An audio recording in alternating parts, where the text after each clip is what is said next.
ازيكم؟ السينما بالنسبة للمشاهد عبارة عن متعة وترفيه، وأنا كمشاهد عادي خالص هكون منتظر ده من أي فيلم بشوفه. فلو الفيلم ما قدمليش ده إذن فهو فشل في أول مهمة لي. أنا أبو العوارف ودي تشانيلما، وخلينا نخش في الموضوع على طول.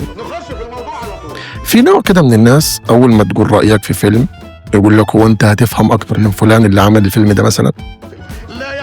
أنا مش بفهم أكتر منه، أنا بدأت الكلام بإن أنا مشاهد عادي، لكن برضو أنا مش هبلع أي حاجة كده يعني لمجرد إنه اللي عاملها فلان. هو قدم فيلم منتج ترفيه وما عجبنيش، أنا مش داخل الفيلم عشان أحلل وأناقش فلسفاته، أنا داخل الفيلم عشان أتبسط، منتج ترفيه، ولو ما قدمش ده ليا يبقى ببساطة فشل في مهمته. يجي واحد محنك مثلا يقول لي طيب ده معناه إنك سطحي، مش بتفهم في السينما، وإنك عاوز سينما سطحية وبلا بلا بلا. سؤال وجيه من إنسان تافه. لا يا محنك باشا، بالعكس خالص. لكن في فرق بين فيلم فيه فلسفة ورمزية وبين فيلم بيقدم نفسه أو شايف نفسه هو الفلسفة.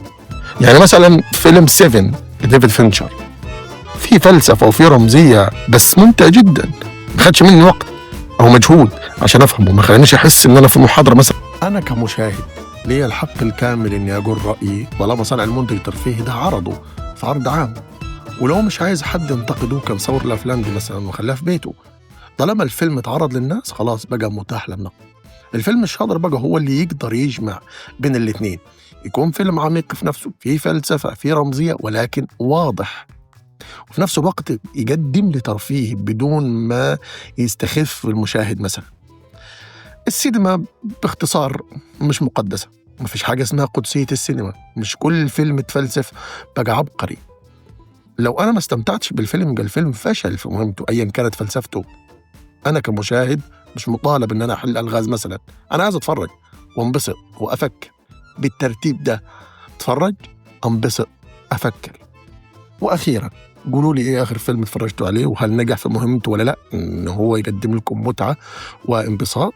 ده أول فيديو في القناة، ما أعرفش حد هيشوفه ولا لأ، لكن لو شفته بالصدفة اكتب لي رأيك في الكومنتس وخد راحتك خالص في الانتقاد، ولو حتى لو مش عاجبك لأنه خلاص الفيديو ده بقى عرض عام، وطالما هو عرض عام إذن هو متاح للنقد. سلام.